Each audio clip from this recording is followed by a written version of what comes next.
All right.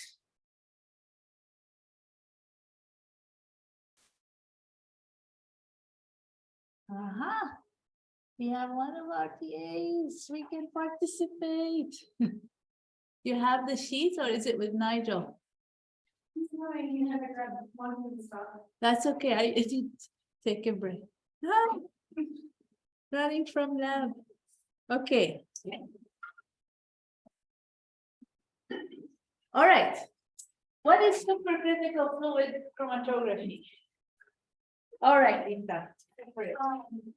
Is this supercritical fluid like carbon dioxide as its molecule? Yes. Isn't it similar to like liquid and Combined. Okay, very good.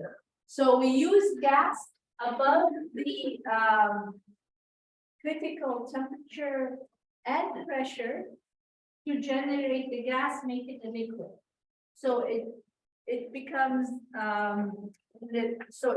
in a liquid phase, but it's very fluent. It moves very easily. It has very low viscosity, and it helps with separation of those molecules that are very nonpolar, but they are thermally labile. That means sensitive. They degrade, cannot be volatilized, so cannot be used for PC.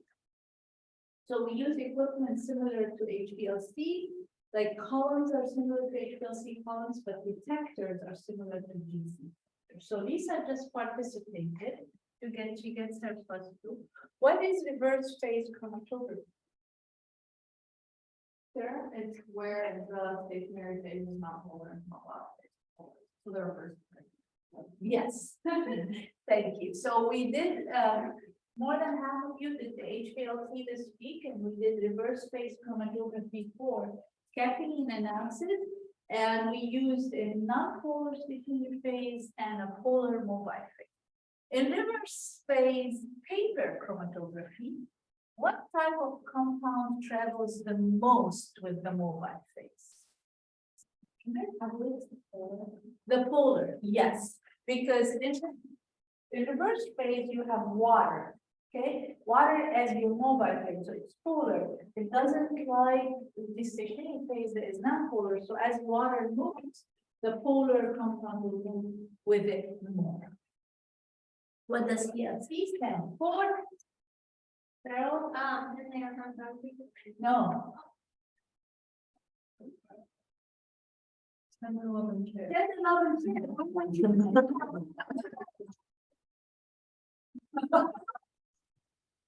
But does how does PLC differ from paper chromatography? Huh? Well, one is for people, the other one's okay. One you care for people, and the other is analytical method. I like that. Oh, but she does get the +2 anyway. Let's get the +2. Yeah. So you were correct. You weren't here on Monday? Oh, I'm sorry. You need the LC? All right, so how does the LC differ from for real? How do they differ? Anybody remember? Yes. Faster, you get better resolution. Yes, so it is more efficient, it's faster, you get better resolution because particle size is smaller, more uniform, and you get more reducibility from one run to the other than in paper chromatography. What's the difference between isocratic and gradient solution? Go for it, I said. So isocratic, yes, I can reverse it with the acetylnitrile stay constant, and the gradients they go up and down. Yes, absolutely. You're right in the third that you stay constant, and here you change the concentration. Sometimes it's not really acetylnitrile. Sometimes it is acetylnitrile if you're starting 100% and then you increase the water. So what Isaac said was correct, but it's not always changing the acetylnitrile or or sometimes it's changing the pH or changing the concentration of the salt, as we will learn that there will be other modes of separation. So what I want you to remember very simply is that isocratic, your concentration of the mobile phase doesn't, your constituents of the mobile phase doesn't change. The gradient changes over time. What does increasing the strength of the mobile phase mean? Go ahead, Priyanshi. The interaction between the wet and the compound just would be regularly fast at the phase count. Exactly. So we're changing the mobile phase so that the interaction of the components of interest with the mobile phase becomes stronger, so that it loses its affinity to the stationary phase, or it interacts less with the stationary phase so that it comes out. So it's not always in one direction. So it's not always we're increasing acetonitrile. Sometimes we're increasing water if it's normal phase. So it depends on the mode of separation. Increasing the strength of the mobile phase that means we're changing the constituents of the mobile phase so it becomes stronger for the constituents, so that the constituents will leave the column. Otherwise, they're going to sit there, take their time. They will eventually elute and leave the column, but it will take really, really long time to come out. Okay.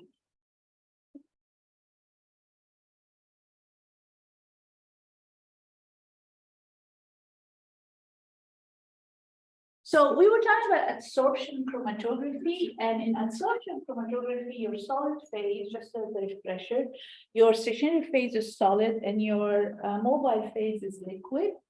And the stationary phase can normally is silica, alumina, or charcoal. And so silica is slightly acidic and polar. Alumina is slightly basic, polar. Charcoal is non-polar. So it can be reverse phase, it can be normal phase if you don't change anything on the silica or if you don't add functional groups. So basically the order of elution depends on the relative polarity. So if we're using silica as is and not bounded to anything, it's polar. So the most polar will interact the most with silica and the least polar will move, and that would be normal phase. So basically your constituents or your solutes that are present in your extract or in your solution will separate or interact with the column or the stationary phase based on the polarity. So solute and solvent are trying to compete for active site on the stationary phase. And if the solute beats the mobile phase is going to bind. And if we make the mobile phase very similar to or attractive to the stationary phase, it will interact with the stationary phase. So there is a competition happening there.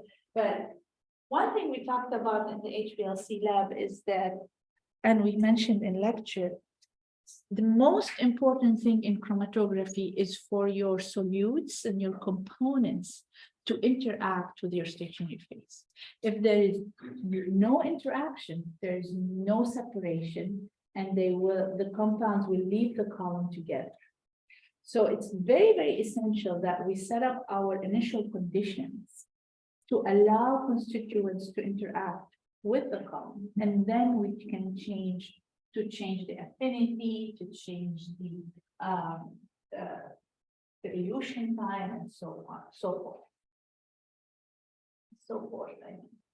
Changing the strength of the mobile phase will alter the solute stationary phase interaction. We talked about that.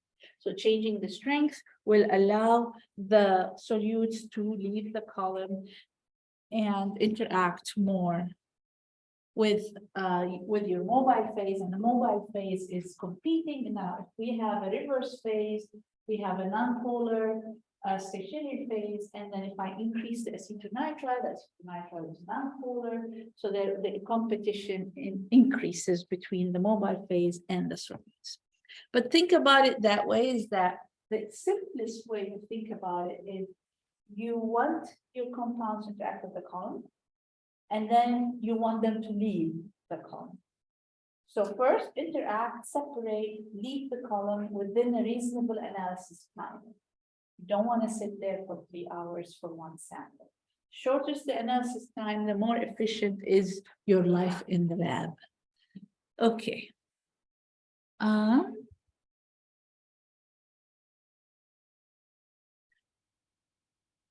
What we did with the HPLC lab, we had a bonded silica column where the silica, which is polar, we bonded it, we had a stationary plate that is bonded to a chain of carbons, C18. The larger the chain, the more it is hydrophobic. So the least polar it is. So for example, for caffeine, C18 was great, it was enough to have good interaction with caffeine and the stationary plate. But sometimes we're measuring carotenoids that are more nonpolar than the caffeine. They need something more nonpolar. We use a column called C30. Our carbon chain is longer. The longer the carbon chain, the less polar it is. So depending on what we are trying to separate and we change our column and we can select different silica bonded to different chain of carbons. Okay. Partition, we talked about it quite a bit. In planar and in column, the same thing. You have two liquid phases. The stationary phase is a liquid phase. The mobile phase is a liquid phase as well. And the solutes are partitioning between two liquids. And the partition coefficient is constant. So we talked about that. Also, we can adjust how the compounds are separated by changing our stationary and mobile phase. We can combine solvents, we can change the pH, so we can change the affinity of the compounds to the two different liquid phases. And this we talked about quite a bit already. When we have a polar stationary phase and a non-polar mobile phase, then it's normal phase, and the reverse is reverse phase. So this is just stated there for you, but we talked about it quite a bit.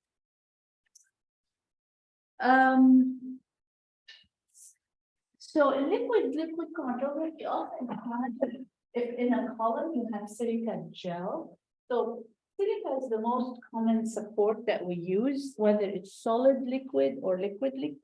If it's liquid, if we hydrate the silica, it becomes a silica gel, and then the water. If we hydrate it with water, then it becomes water is your stationary phase, and then you have a normal phase.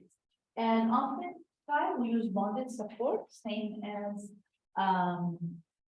we talked about C8, C18. So you basically chemically bond the liquid phase to your support via a chemical reaction.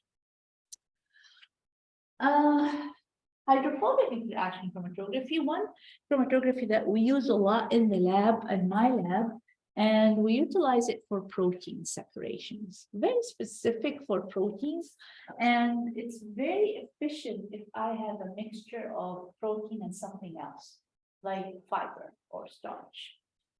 So it's very efficient to separate two different polymers, and especially if I'm interested in the proteins.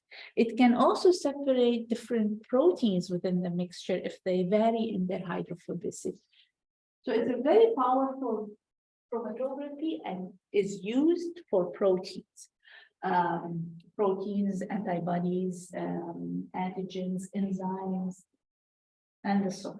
Okay, for biomolecules that can bind, normally there are protein molecules that can adsorb to a weak hydrophobic surface. So your stationary phase has a weak hydrophobic surface, and we say weak because we want an interaction, but we don't want it to be too strong.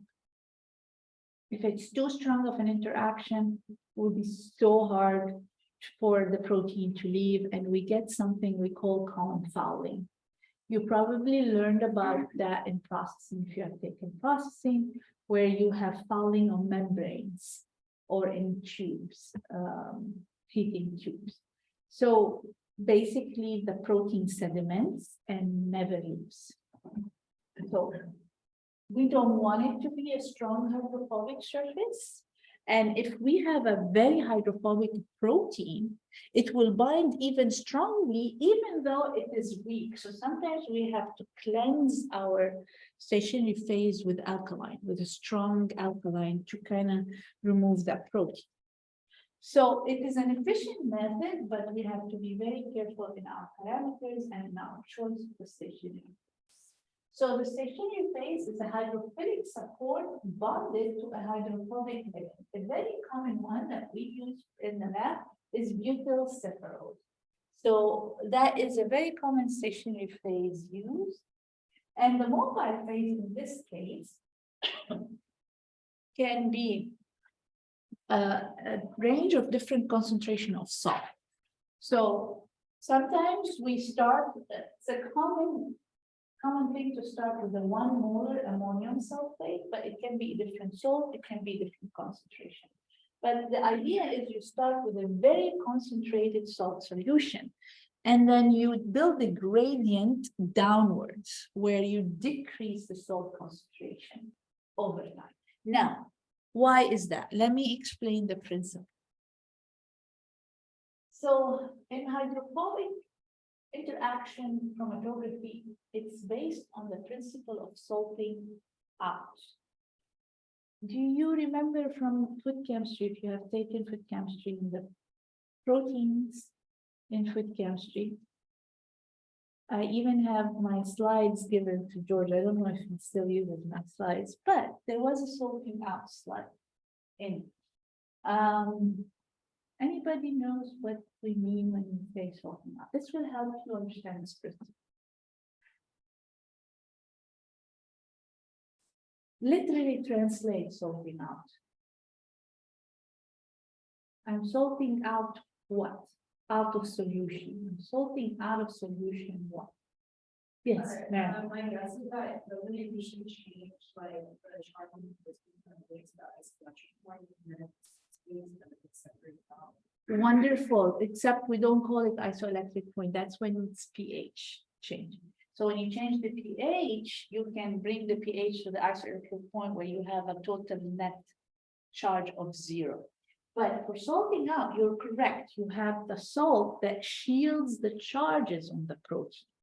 So the salt, the pluses and the minuses in the salt, if we're using ammonium is plus, sulfate is a negative, carries negative charge. The sulfate will react with positively charged groups on the protein, and the ammonium will react with the negatively charged groups of the protein, neutralizing the charge.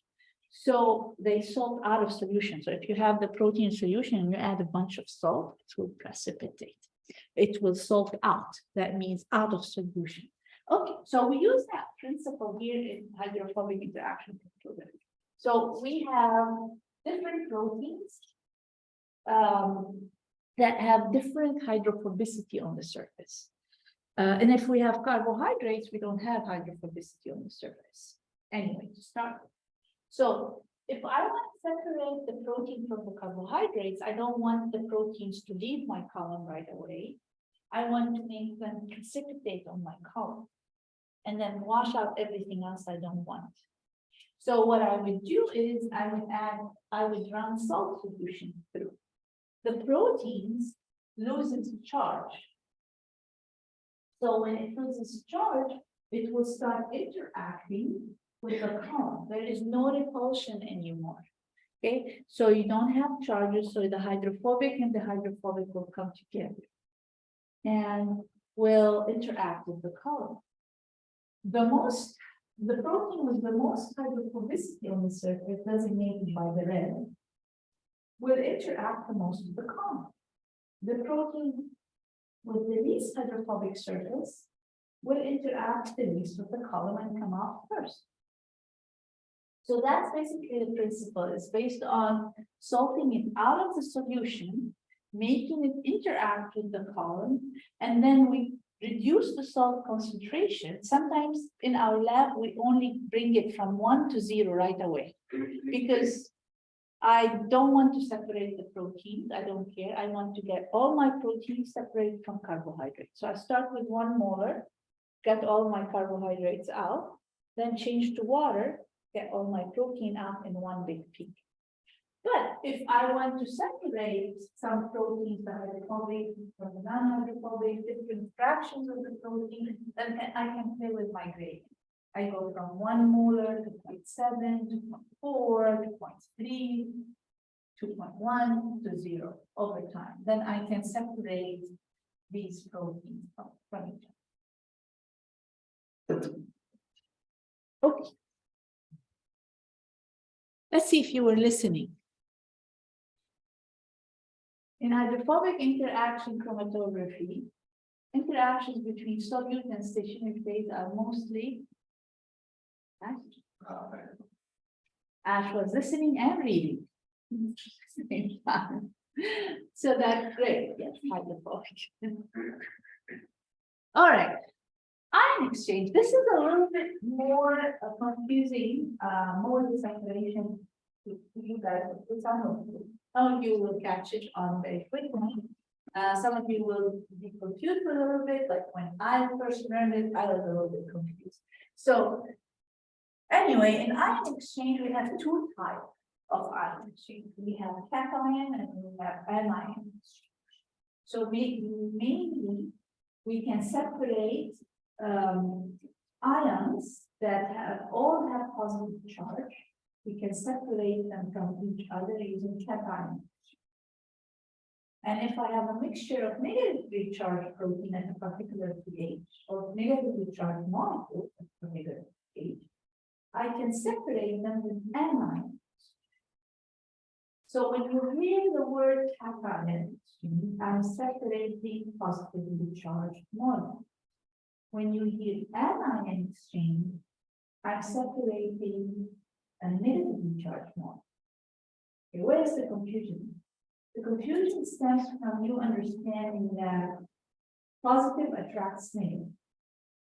So if I want to separate positively charged components, my stationary phase should be negative or positive?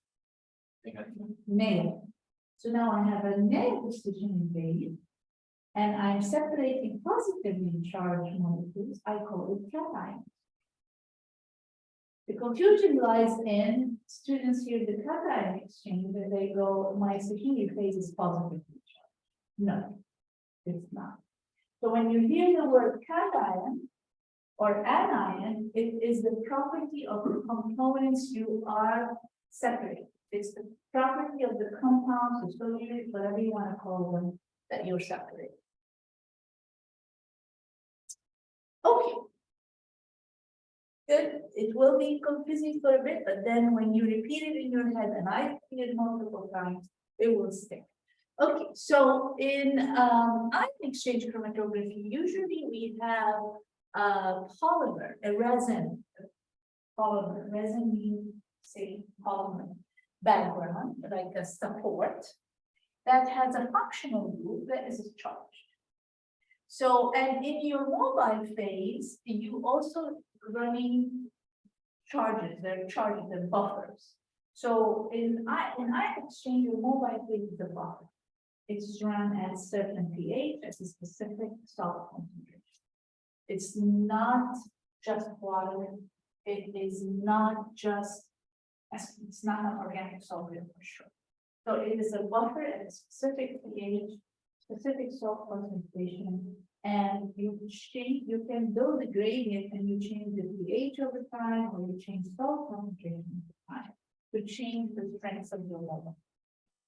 That's how in ion exchange change the pH, you change the salt. It's not like you increase the water or increase the solvent. No, ion exchange, it's a buffer. Okay. So you have a resin, you have a polymer, and usually it's cross-linked. If you have a highly cross-linked polymer, you're separating small molecular weights compounds or polymers. If you are having lightly crossed, so you have big pores, then you can separate large molecules like large carbohydrates and large proteins. So you can change the polymer and the pore size based on the compound you are setting. So size is important here. That's why we have two kinds, the highly cross-linked and the lightly cross-linked, depends on the size of the molecules you are separating.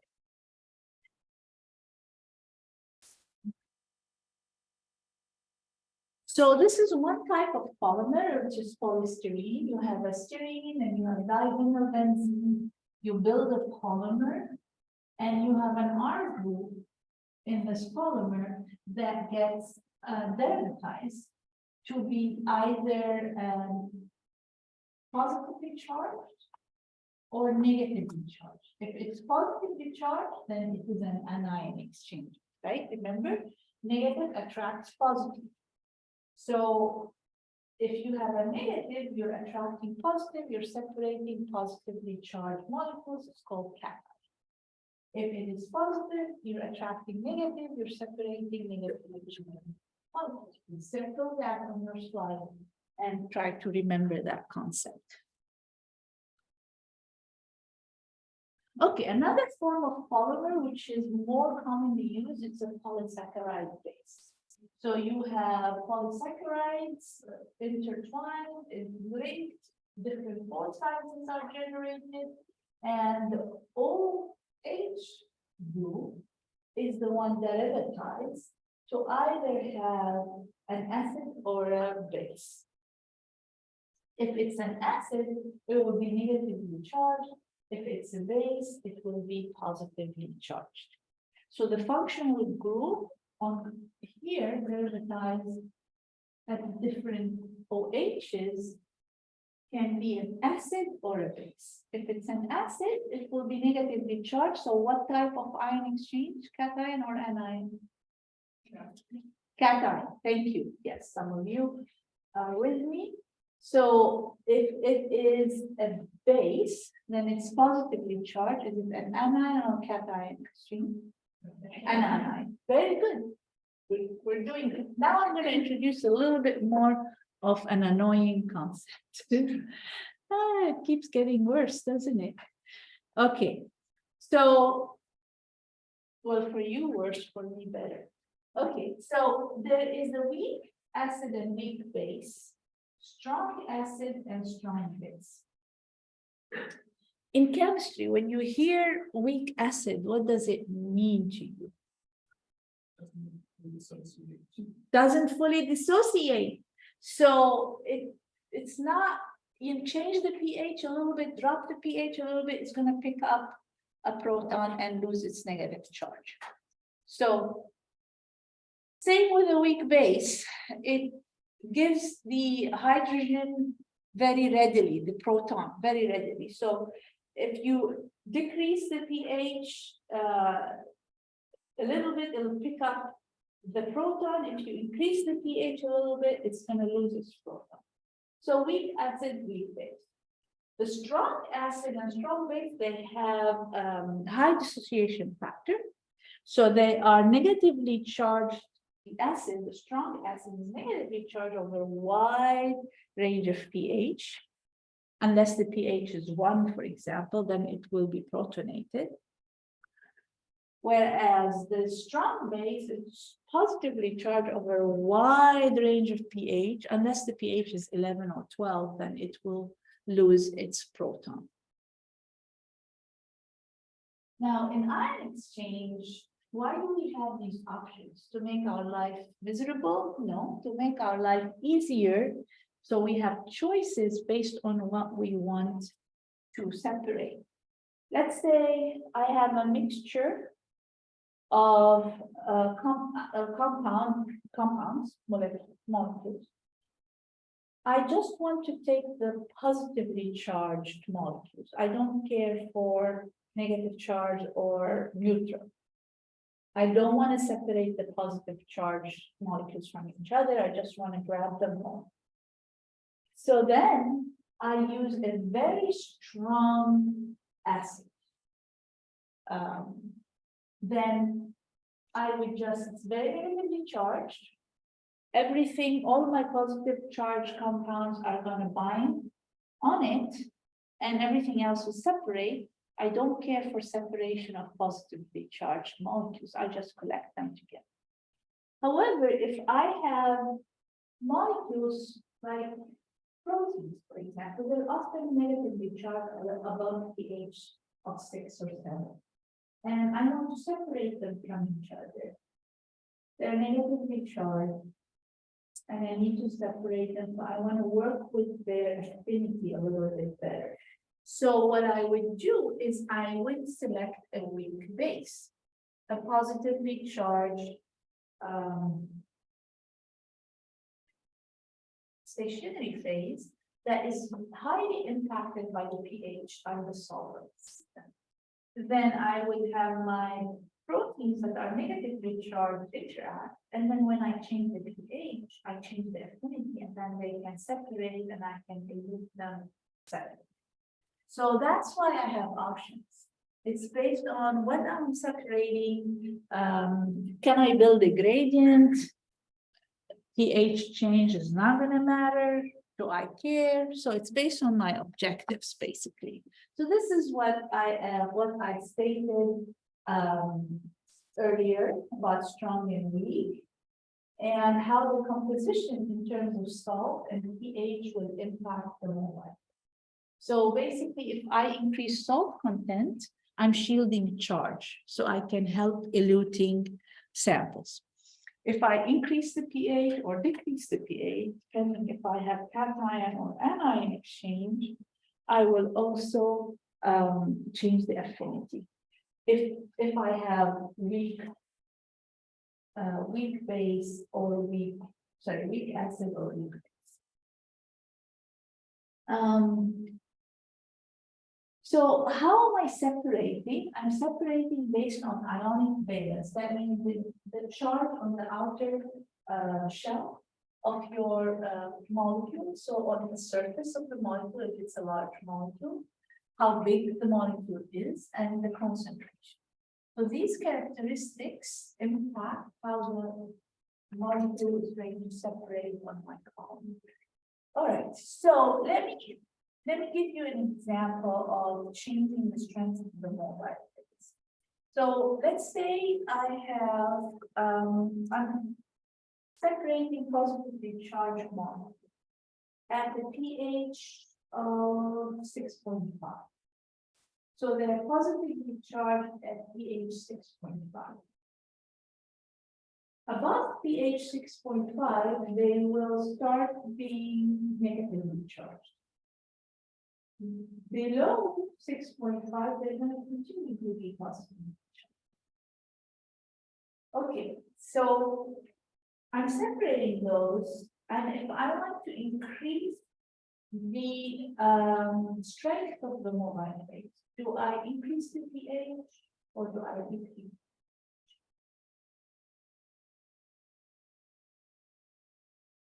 It's either way can work, by the way, and as long as you explain what happens if you mix or what happens to the constituents, what happens to your functional groups on the station. Think about it for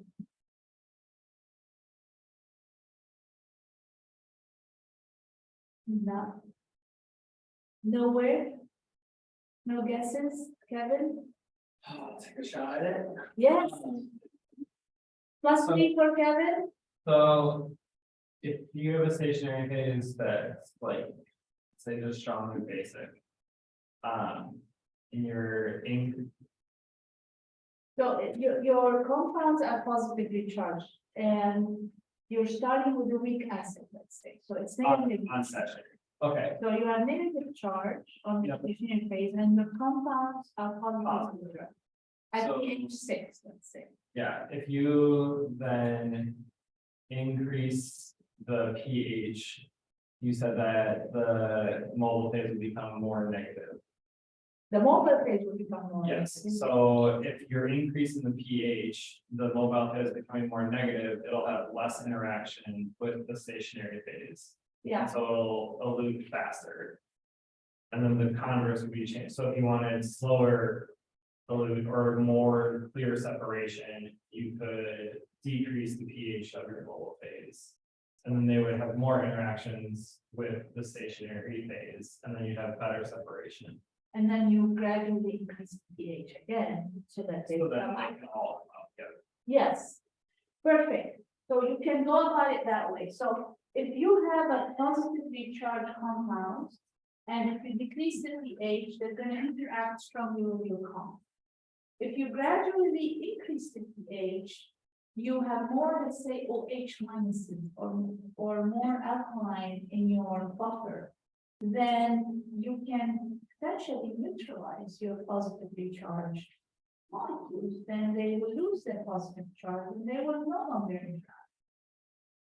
And then they will gradually leave, depending on how much positively charged they are. Okay, you can increase the salt concentration, again shielding the charges, replace the salt, replacing the ion on the stationary phase. So the negatively charged ion in the salt, let's say Cl minus, will replace, sorry, the positively charged ion, Na plus, will replace the molecules on the stationary phase, and then the negatively charged ion Cl minus will shield the positive charge on your compound, and then they will be. So changing the salt concentration, changing the pH in different directions will impact the strength of the cone and help with dilution. Okay, that's good. It's good to just, this is recorded, by the way. You can go back and listen to it to kind of cement the idea a little bit better. Okay, in ion exchange chromatography, interactions between solute and stationary phase are mostly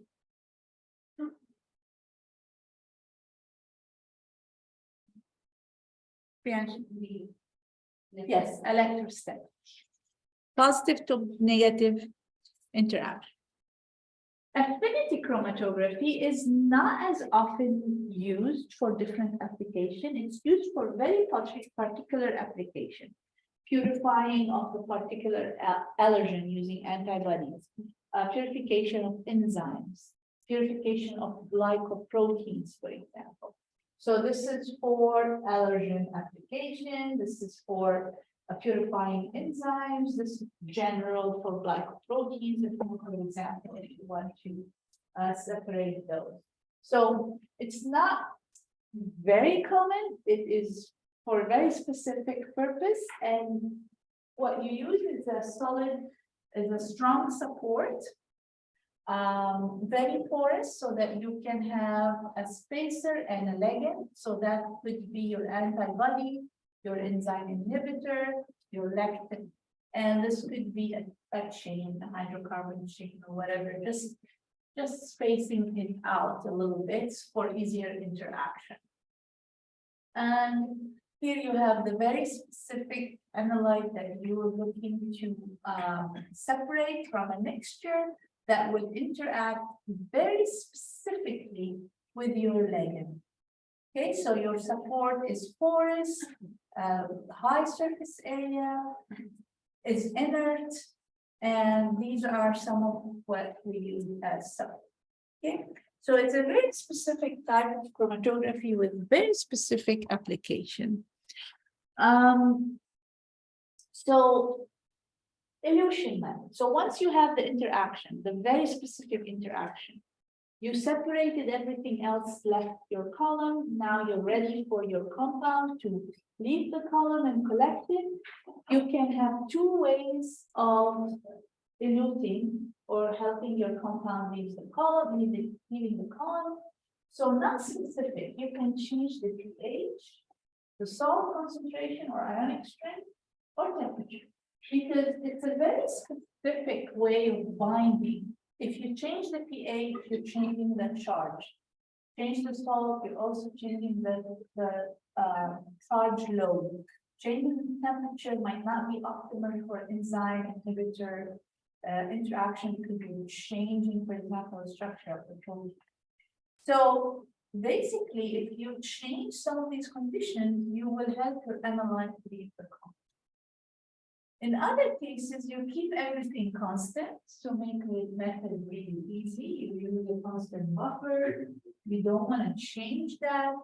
What you can do is just add to the mobile phase a very bio-specific way of using a ligand. So you, whatever is here bonded to the spacer, you add it to your mobile phase. So now you have competition between the ligand here and the ligand in your mobile phase.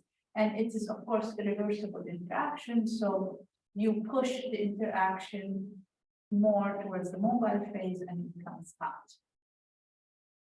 So if you're doing glycoprotein separations using lectin, you add lectin to your mobile phase and then it comes out. All right, so what kind of interactions you get? Yeah? Hydrogen bond. Hydrogen bonding is one of them.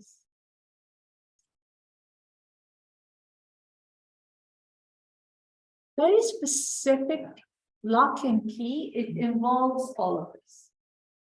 So the interaction is very specific. It involves ionic, it involves hydrogen bonding, it involves hydrophobic, it involves van der Waals, it could be a combination, it could be two out of four. So it can be any or all. All right, so next we'll go to size-exclusion chromatography. This is, like I said, it's purely based on differences in size. So here we use a very inert stationary phase, but a very porous one. So that means we have particles that have pores. So to illustrate, so when you pack your column, you'll usually pack it using like you form kind of a slurry, but it's made up of specific powder that each particle has pores in them. So porous particles, if you can see in the back, I can make it bigger. So particle that is porous have multiple pores. Another particle. So you can buy different media, we call it, or stationary phase that have different radius or diameter. So you would have different pores for different molecules you're trying to separate. And sometimes, not sometimes, you have actually different size of pores within the particles as well. So this allows us to separate large molecular weight from small molecular weight, and also allows us to detect or determine the molecular weight of our compound. This is very commonly used for proteins and carbohydrates, looking at the polymer size, basically. So what happens in here is very simple. It's physical separation, right? That's why it's called jet elimination, size exclusion, molecular exclusion, all mean the same thing. So basically, based on their size, the molecule, if it's too big to pass through any of the pores, it just goes around the particles and elute. So it's not going through any pores. So it's not being delayed. And the smallest particle can pass through all the pores. So it can get delayed because every pore is accessible to it. It just goes in and travels inside of the column, inside of these pores, and takes much longer time. So the biggest molecule elute first, and the smallest molecule elute last. So this is a kind of better illustration here of what I drew. So you have particles that you have different pore sizes in there. The smallest one is going to go into all the size, all the pores, and the big ones are just going to separate because they're not going to go into any pores. And the ones in between. The one in between will be accessible can access certain pores and cannot access other pores, so they will be in the middle somewhere. So basically, what you want to know, I'll finish this up. Give me a couple of minutes so that next time I start a new topic. So we have the void volume, which is the volume of the column or the volume between the particles. So the largest molecule will come out in the void volume or the column volume that is between particles. And then you have the internal volume, which is the volume of the pores, everything that goes into the pores.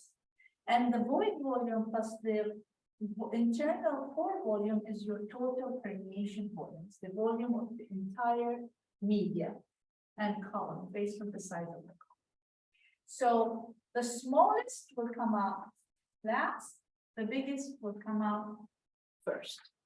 Okay, and then the way we determine molecular weight of our constituents is that we calculate a constant, which we call it partition coefficient constant. In this case, we get the elution volume, which is the volume it takes, if we're looking at this particular peak, we take the volume it takes for that peak to come out, the elution volume,